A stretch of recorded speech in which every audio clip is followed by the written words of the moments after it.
improvements containing Hey, it's me again. That's how we save time. Yeah. All right, so I think I did neglect to mention the thread that ties one thread that ties our watershed together is our National Water Trail. So you've been hearing that idea was born right here with the inspiration from the Rock River. And so we're giving it up for Karen, Miller, and Jeff Mengler.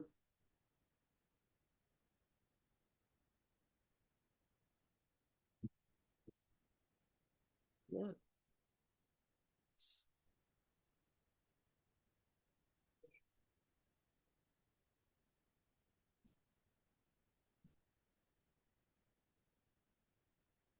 Click this sideways. Okay. The beard with the mouse. Yeah, with the mouse, or I think you can just do this. Oh. Okay, great, thank you. Good morning, everyone. I'm Karen Miller, planner with the Kane County Development Department and also the Illinois co-chair for the Fabulous Fox National Water Trail. And we have been giving updates every year since probably 2017. And as most of you may know, we were designated by the National Water Trail System in 2023. So today I want to give you an update about what we've been doing since we saw you last. Okay, so in Kane County, we built 5 beautiful brand new universal design docks. And they were built in Carpentersville, East Dundee, South Elgin, Batavia, and Montgomery. In order to do so, we received $1.2 million for planning, marketing, infrastructure for new and improved access and signage from our Kane County Board from the American Rescue Plan funding that they received a few years ago. We also received 2 grants from the Illinois Department of Commerce and Economic Opportunity, a tourism and attractions grant for $270,000 for improvement to and construction of new access sites, and also $100,000 for marketing through the travel and tourism grant.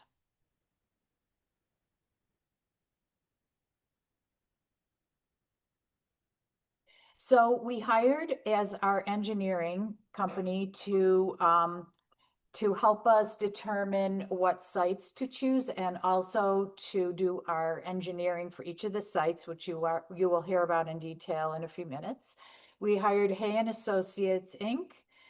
We also purchased our docks from BoardSafe, which if you were here, I want to say maybe 3 years ago, we had a presentation from Tom Warkle with BoardSafe on their universal design docks, which they build custom for each access site. And also our construction company that installed our docks was Earthworks. So our docks were up and running last fall, and here's some photos of the docks. The docks are very unique, I feel, because as I said, they are custom built for each of the access sites. They are also universal design, which I like to call a step above ADA, because they are designed for all abilities of all ages. And they include a canoe chute or kayak chute. And also, as you can see in the photo on the lower left, they have signage that shows you how to use the docks. There's also a QR code that you can get onto on your phone that has a video on how to use the docks. And so as you can see, we've had people use them and gotten some good feedback. I have a question about the docks. One of the questions I have is, first of all, I applaud the efforts that are going on the river with increasing access. That is so important. You know, I paddle the river all the time, so increasing access is important. I have a little bit of a problem with placement on docks at this point. Some of them are out of the water. They're in areas where the water is moving fast. If you look in South Elgin, the water is going really, really, really fast to that dock. And it's not very ADA accessible is my issue that I have with that dock. My opinion is they should be actually in the areas that are pools in the river where it's actually slower water, because that allows anybody to get into the river onto the dock. They are not at this point, I consider, safe for all abilities of paddling. According to the ACA, level 1 paddling or beginning paddling is in calm water, and where the docks are placed is not in calm water. Or it's either fast water to them, or there's low water by the docks, and I think there's just a problem with where they're placed. And it'd be nice if the Fabulous Fox would maybe go to some of the paddling organizations that are involved with the river. Some I can think of Prairie State Canoes, for example, St. Charles Canoe Club, or Illinois Paddling Council are people that use the river all the time.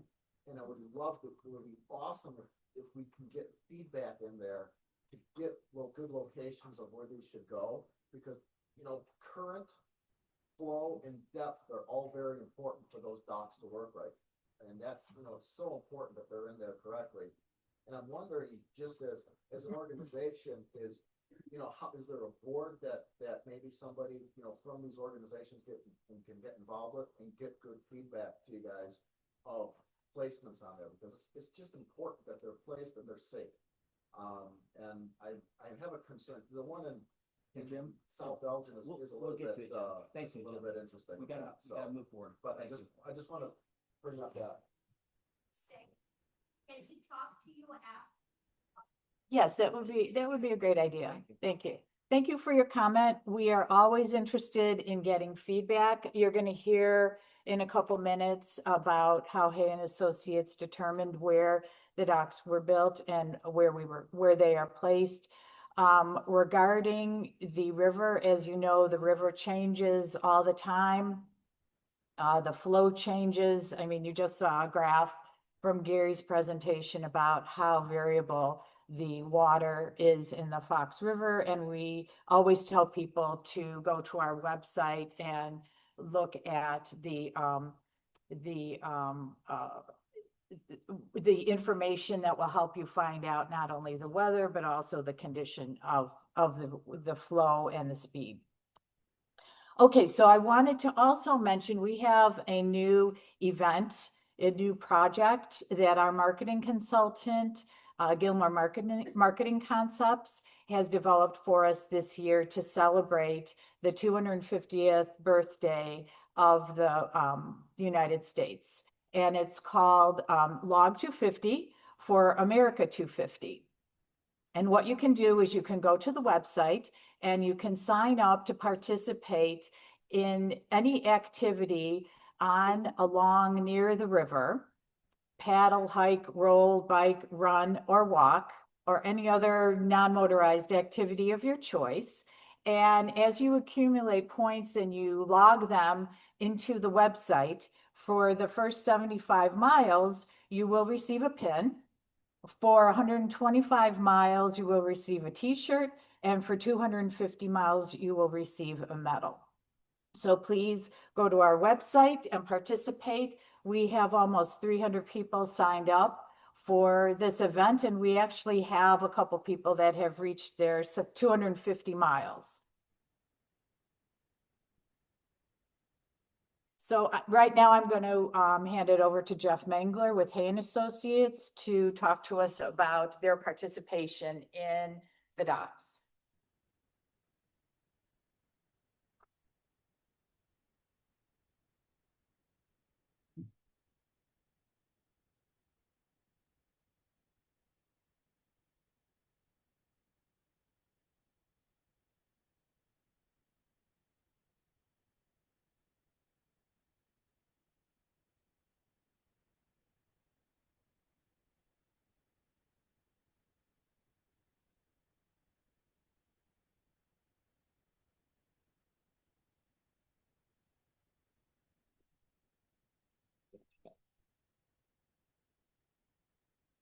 All right, thank you, Karen.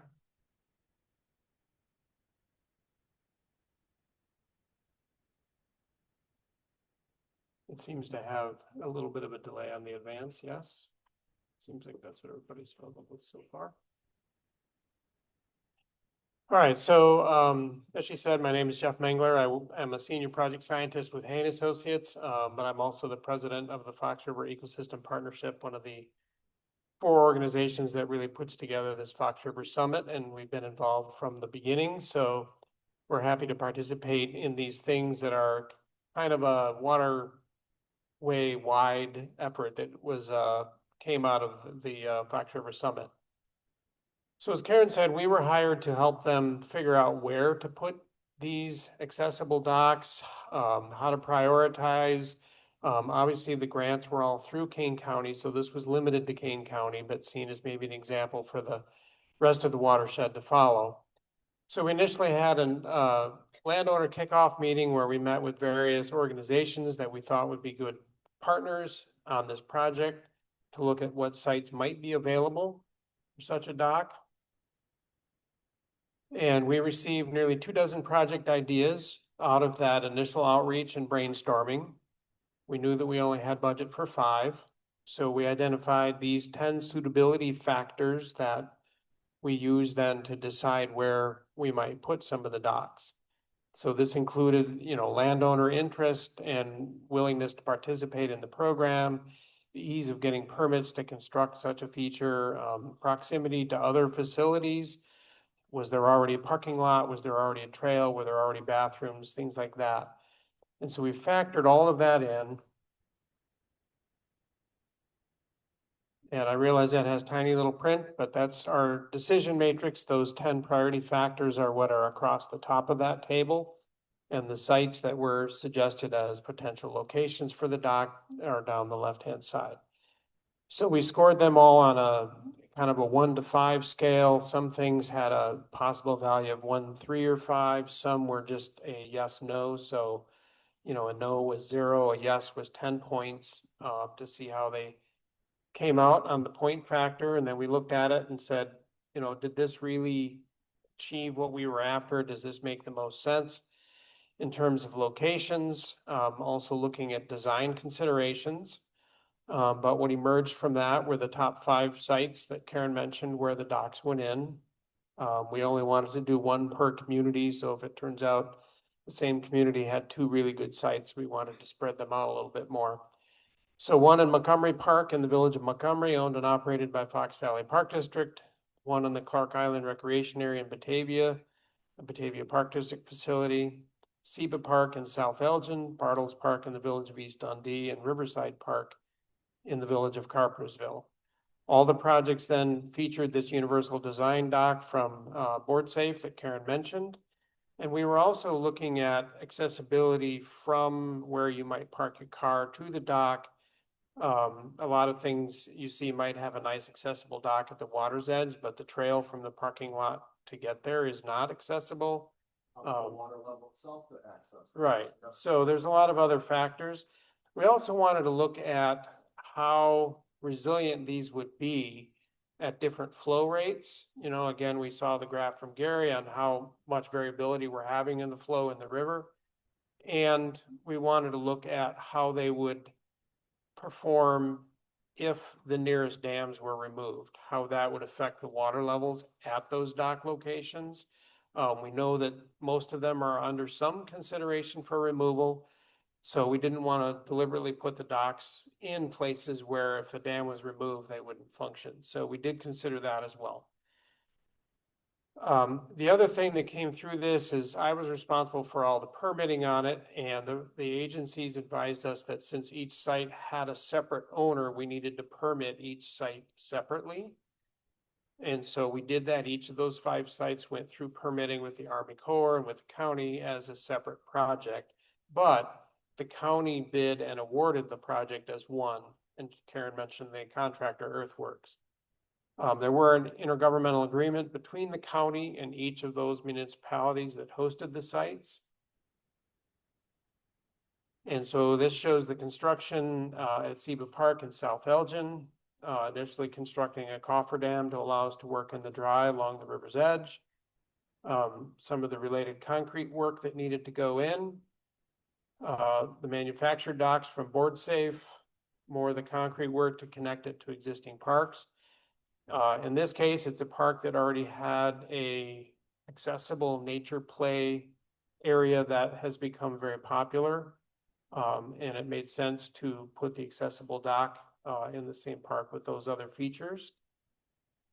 The other thing that you can see on here is we did build rock jetties or sort of weirs to protect the dock from wave action and from wakes from any power boats. So try launching at that dock there, you got a ring dam coming out the side there. And that makes very crazy currents at the end of that dock for an accessible person. And you're saying that that's a beginner level launch. I don't think so. They're in wrong spots on the river. All right, appreciate your comments, sir. That's enough. But they're in completely wrong spots. I'm sorry. You made mistakes of whether it's in what. Other sites included Bartles Park on the left, Clark Island on the right, Riverside Park, and then Montgomery Park. Now, we do know we have some punch items to finish up. Some of the installations didn't go exactly as we wanted them to or per design. Exactly.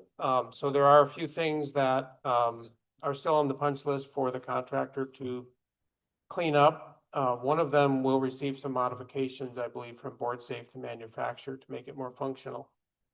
But we also want to know that the river has been very low through that time period. If we went back to Gary's graph on the flows, it was kind of difficult to see when the contractor was in there how this was going to be at different flow regimes, because we happened to be building it during a period of very low flow, which was good from a perspective of protecting the resource, erosion control, and all of that, but it made it a little bit more difficult to see how it would function at normal or high flows.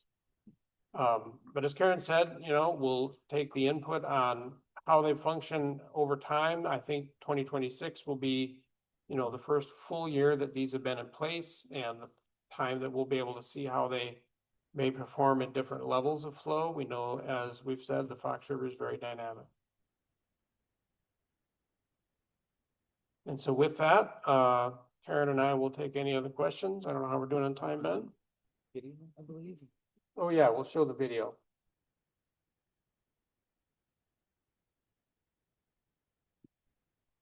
Go through this process each time, sorry.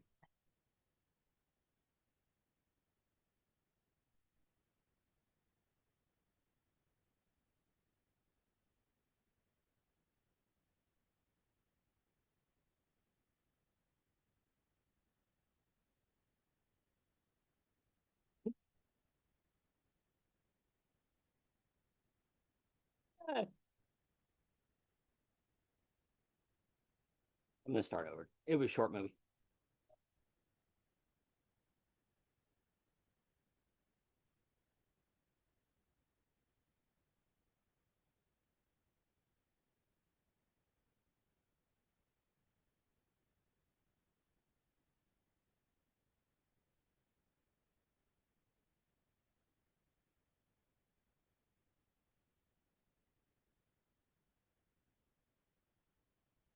Doing that.